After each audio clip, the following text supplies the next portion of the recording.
Welcome, basketball fans, to what might be the most crucial juncture in modern Philippine basketball history. Today, we are diving deep into the heart, the soul, and the undeniable growing pains of Gilas Pilipinas. We are going to unpack a narrative that spans continents, spans tournaments, and spans the very emotional spectrum of what it means to be a fan of this game in this basketball-obsessed archipelago. Our focus today centers on three monumental pillars of the current Gilas program: the ghosts of the Georgia miracle from the Olympic qualifying tournament, the brutal, unrelenting reality check delivered by our perennial tormentors, New Zealand, and the unwavering, unapologetic philosophy of head coach Tim Cone, who has officially declared the death of the moral victory. Furthermore, we will look at the bright future anchored by defensive stalwart AJ Edu, who is not only securing the paint for the national team, but is also making waves with his professional career in the Japan B.League, chasing a championship with the Gunma Crane Thunders. Let us set the stage. We are looking at a program that is in the middle of a massive paradigm shift. For decades, the narrative surrounding the Philippine national basketball team has been one defined by heart. Puso. It is a battle cry that has rallied a nation of over 100 million people.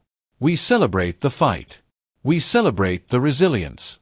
We celebrate the moments when our undersized, outmatched, but incredibly brave warriors stand toe-to-toe with the giants of the global game.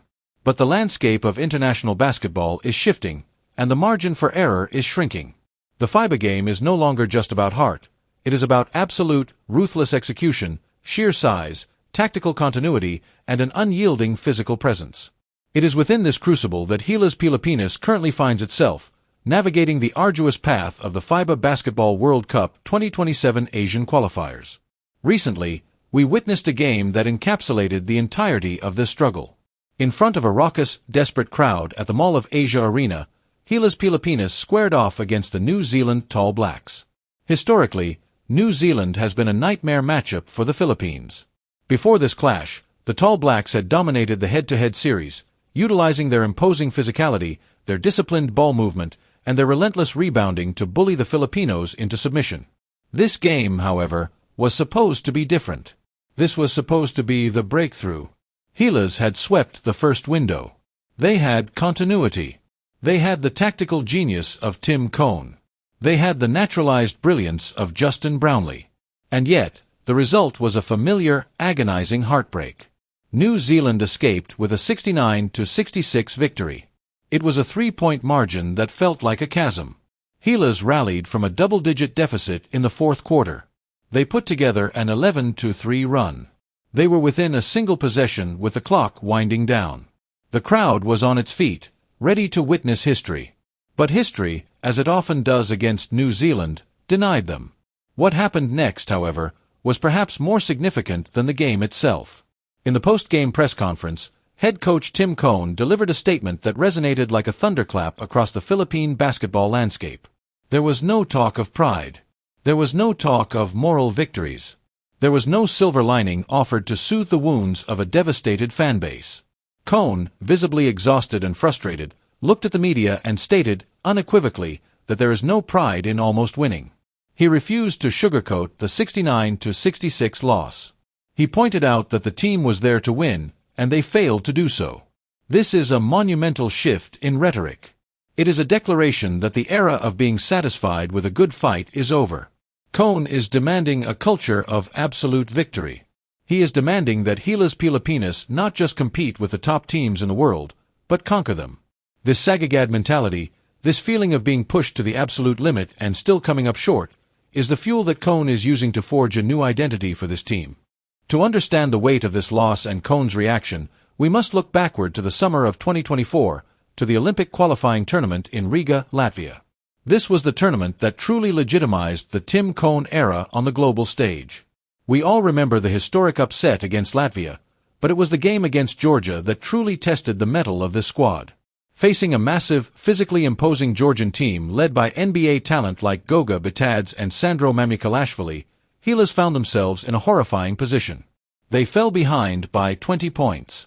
In the past, a 20-point deficit against a European powerhouse would have signaled the beginning of a blowout. It would have been panic time. But Gilas, anchored by the scoring brilliance of Justin Brownlee, who dropped 28 points, engineered a miraculous comeback. They lost the game 96-94, but because of the point differential rules, That 2-point loss felt like the greatest victory in the world. It allowed them to advance to the semifinals. Cone himself admitted it was the first time he ever felt good about losing. The Georgia game proved that Gilas could take a punch from a heavyweight, survive the onslaught, and fight back. However, fast forward to the present day, and that good loss mentality has been entirely eradicated. The juxtaposition is fascinating. The loss to Georgia was a stepping stone, a proof of concept. The loss to New Zealand was a regression, a stark reminder of the hurdle that still needs to be cleared. The Tall Blacks are not an NBA-laden roster like Georgia, but they are a fundamentally sound, defensively rigorous unit that exposed the cracks in the Gilas' armor. They limited Justin Brownlee, the man who scored 28 against Georgia, to a mere 4 points on 10 shot attempts. 4 points. It was a defensive masterclass by New Zealand, and it forced the rest of the Gilas roster to step up. CJ Perez and Dwight Ramos answered the call, but it was not enough. The rebounding battle was lost, the crucial defensive stops were missed, and the execution in the dying seconds faltered. Amidst this tactical and emotional roller coaster, there is a beacon of hope, a foundational piece upon which the future of the Gilas defense is being built. That piece is AJ Edu. The story of AJ Edu is one of incredible resilience. Plagued by devastating knee injuries early in his career, many wondered if the highly touted prospect would ever fulfill his immense potential. But Edu has not only recovered, he has evolved into a premier defensive anchor.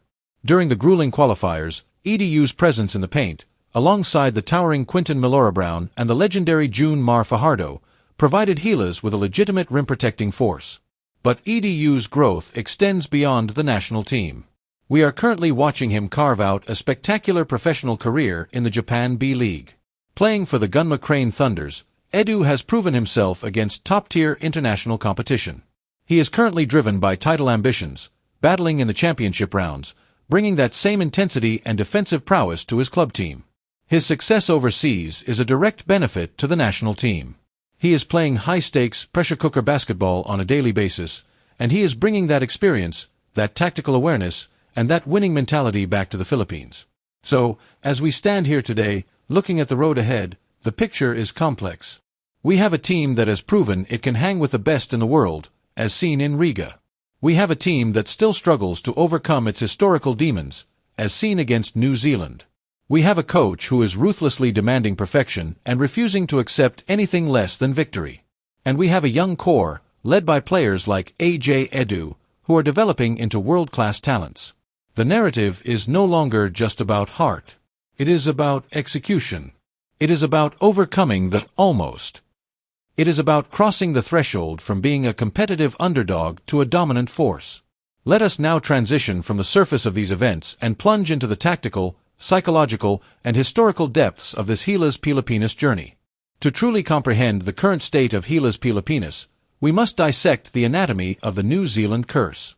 Why is it that the Tall Blacks consistently present an insurmountable wall for the Philippine national team? The 69-66 defeat at the Mall of Asia Arena was not an anomaly. It was the continuation of a long, agonizing trend. New Zealand has now beaten the Philippines in their last 3 encounters, and 7 times overall in FIBA competitions. This is not a coincidence. This is a clash of styles where the New Zealand blueprint is perfectly designed to neutralize the traditional strengths of Philippine basketball. Let us break down the tape of that February 2026 encounter.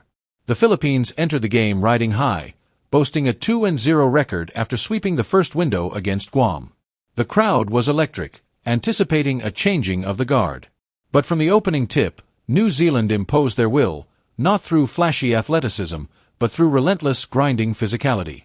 The Tall Blacks' defensive scheme was a masterpiece of scouting and execution. Their primary objective was clear: sever the head of the snake. Stop Justin Brownlee.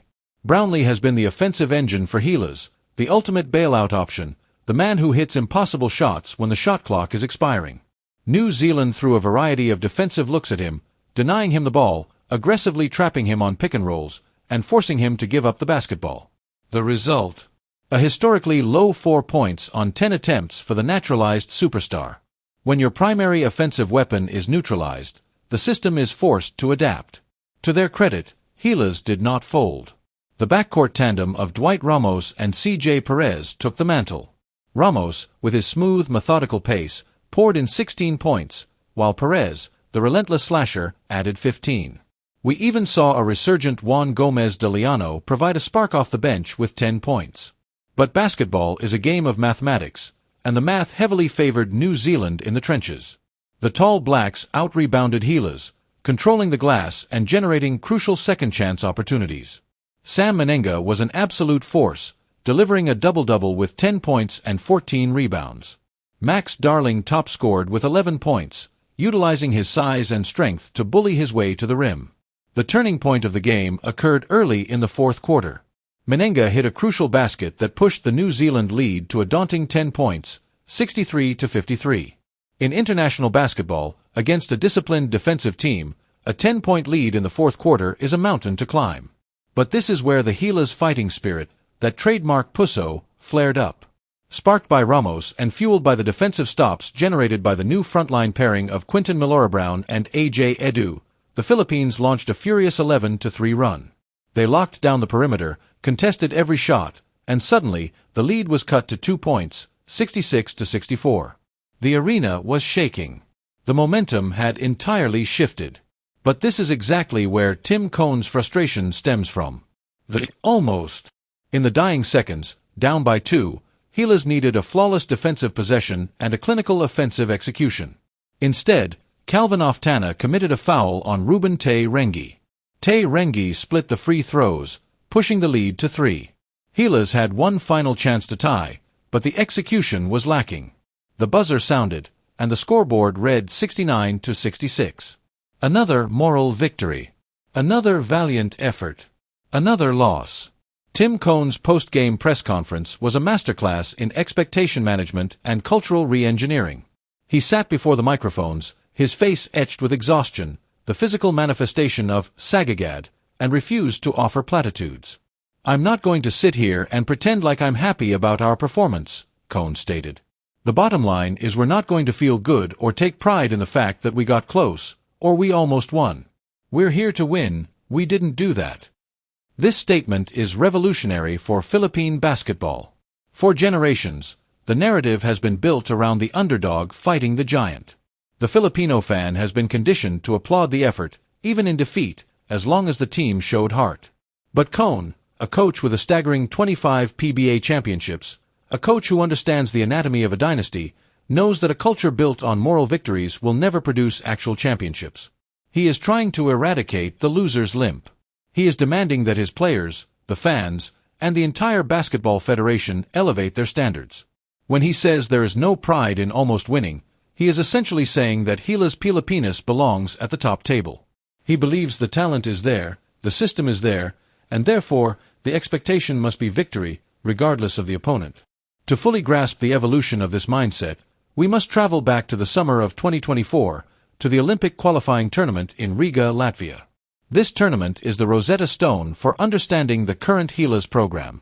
After shocking the world by defeating the host nation Latvia, Gilas faced Georgia. Georgia was a massive, physical, European powerhouse, desperate for a win to keep their Olympic hopes alive. They needed to beat the Philippines by 19 points to advance. The start of the game was a nightmare for Gilas.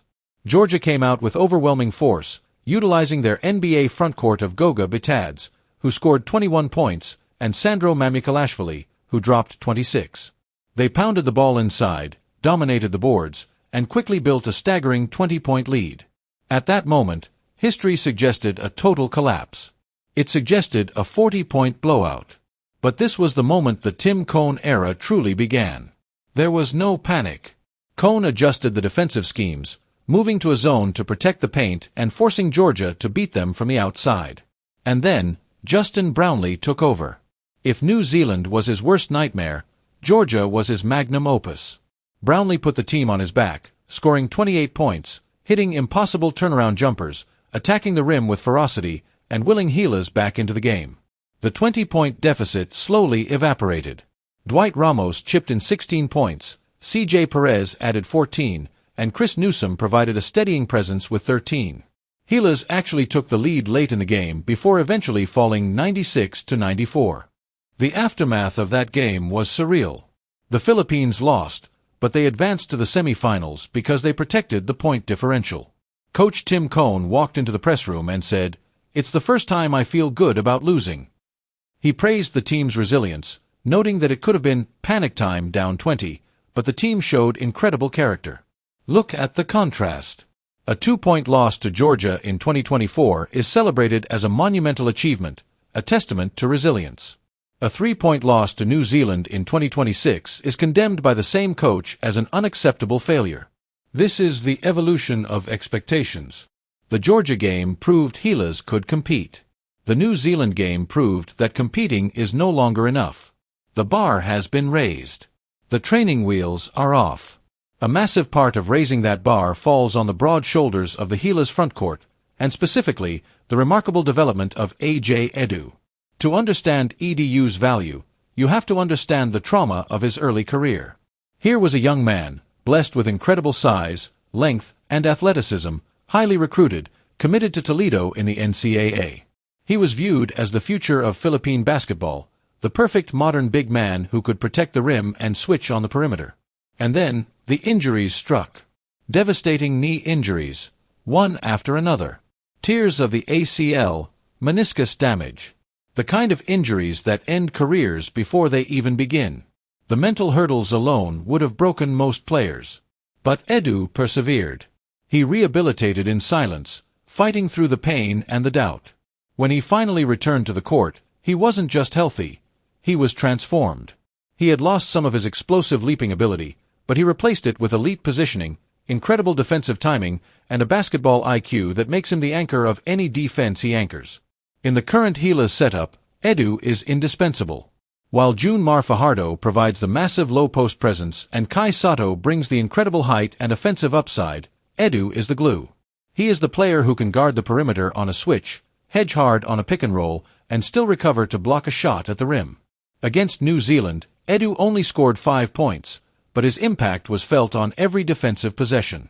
He, along with Quinton Milora-Brown, formed a towering tandem that helped spark the fourth-quarter rally, securing crucial rebounds and altering shots in the paint. But Edu's story in May 2026 is not just about the national team.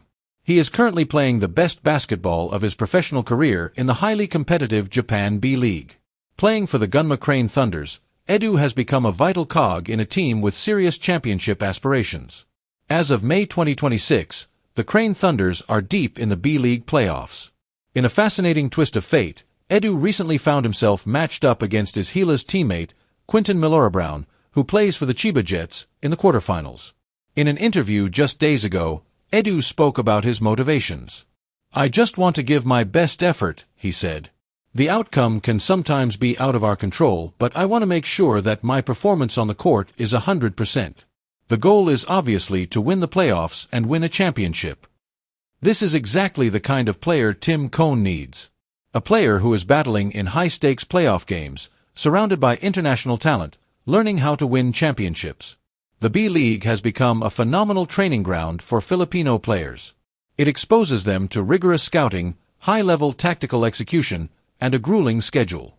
When Edu brings that B.League championship mentality back to Gilas, it elevates the entire squad. It reinforces Cohn's message: "We are not here to participate, we are here to win." The synergy between the professional leagues and the national team is becoming increasingly vital. Samahang Basketball ng Pilipinas, or SBP, is actively working to ensure a deep and versatile talent pool.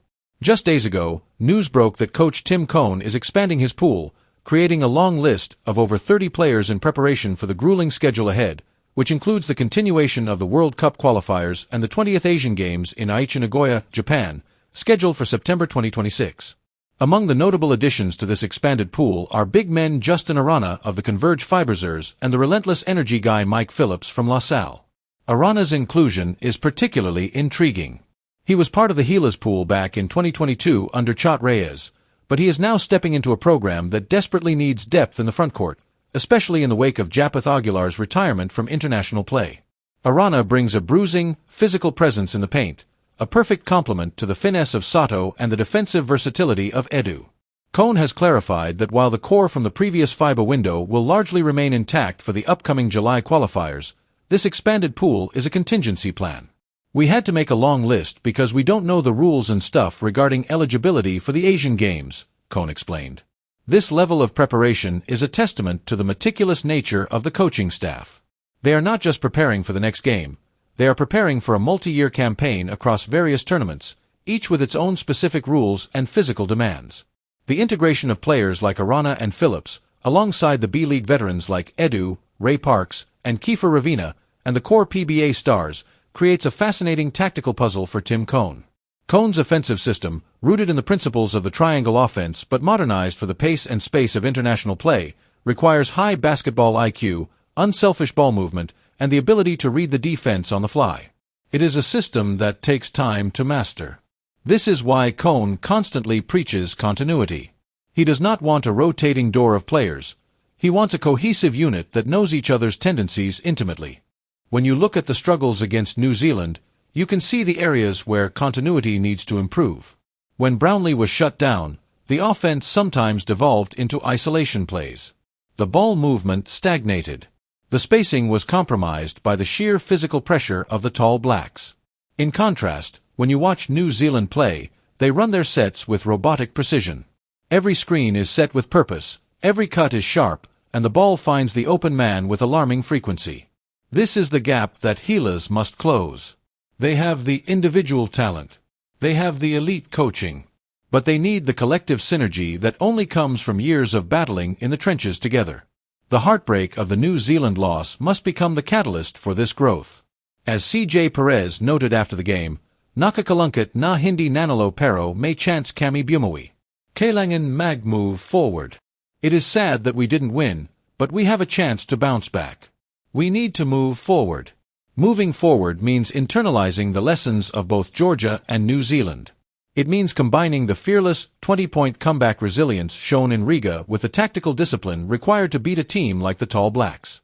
It means relying on the defensive brilliance of a fully healthy, championship-chasing AJ Edu. It means trusting the process of Tim Kohn, even when that process requires facing harsh truths and abandoning the comfort of moral victories. The journey of Gilas Pilipinas is a reflection of the nation itself. It is a story of overcoming adversity, of fighting against the odds, and of an unyielding passion for the game. But passion alone is no longer the currency of victory in world basketball. The currency is execution. The currency is size. The currency is a ruthless, unforgiving pursuit of excellence. As we look toward the third window of the World Cup qualifiers in June and July, and the Asian Games beyond that, the pressure on this team will be immense. The fans will demand victory. The coach will accept nothing less. The players themselves know that the window of opportunity is open, but it will not stay open forever. Justin Brownlee is aging. Gunma Fajardo is in the latter stages of his legendary career. The time to strike is now. The time to transform from a team that almost wins into a team that dominates is upon us. We are witnessing the painful, beautiful, and absolutely necessary evolution of a basketball program. The ghosts of past defeats are being weaponized into motivation. The tactical blueprints are being refined. The roster is being fortified. The Tim Kohn era is in full swing, and it is a fascinating high-stakes drama unfolding on the hardwood. The ball is in their court. The world is watching. And the only acceptable outcome, from this day forward, is victory. As we wrap up this extensive deep dive into the state of Gilas Pilipinas, the overarching theme is undeniably clear. We are in an era of uncompromising standards. The narrative arc from the glorious defiance against Georgia in the 2024 Olympic qualifying tournament to the bitter, unacceptable reality check against New Zealand in the 2026 World Cup qualifiers paints a picture of a team that is rapidly maturing, yet still searching for that final piece to unlock absolute greatness. Coach Tim Kohn's profound declaration that there is absolutely no pride in almost winning will echo through the halls of Philippine basketball for years to come. It is not an insult to the players' efforts. Rather, it is the ultimate sign of respect. It is a coach looking at his roster, looking at talents like Justin Brownlee, CJ Perez, Dwight Ramos, and Kai Sato, and saying, "You are too good to settle for silver linings. You are built to conquer." This psychological pivot is the hardest phase of any sports program's evolution. It requires discarding the comfortable blanket of the underdog narrative and embracing the heavy, suffocating pressure of being a legitimate contender. The road ahead is brutal, unforgiving, and incredibly exciting. In the immediate future, Gilas Pilipinas faces the third window of the FIBA Basketball World Cup 2027 Asian qualifiers scheduled for late June to early July. The mission there is simple: secure the victories, tighten the defensive rotations, and prove that the offensive stagnation against New Zealand was a mere anomaly, not a blueprint for other teams to follow. Following the qualifiers, the focus will violently shift to the 20th Asian Games in Aichi, Nagoya, Japan, this September. This is where the expansion of the pool, the inclusion of bangers like Justin Arana and relentless motors like Mike Phillips, becomes critical. The Asian Games will test the depth, the endurance, and the adaptability of this squad. It will also serve as a spectacular showcase for the continuous development of AJ Edu. Watching Edu battle for a B.League championship with the Gunma Crane Thunders right now in May 2026 is a joy for any basketball purist. He is refining his craft in one of the best leagues in the world, learning the nuances of winning basketball at the highest level. When he returns to don the Gilas jersey, he will bring that championship pedigree, that hardened defensive shell, and that absolute refusal to back down. For the millions of fans watching, agonizing, and celebrating every single possession, the message is this: the heartbreak of the New Zealand loss is a necessary pain. It is the fire that tempers the steel. We are watching the forging of a team that no longer wants to be remembered for its heart in defeat, but for its cold, calculated, and devastating execution in victory. The puso remains. It is the DNA of the Filipino player, but it is now being guided by the tactical genius of Tim Cone and the physical realities of the modern game. Thank you for joining me on this comprehensive journey through the tactics, the history, and the intense emotion of Philippine basketball. The journey to the 2027 World Cup and the 2028 Olympics is long, it is treacherous, but under this current regime, it has never looked more purposeful. Keep watching, keep supporting, and remember, the era of almost is over. The era of absolute victory is the only path forward. Until next time, keep the passion alive.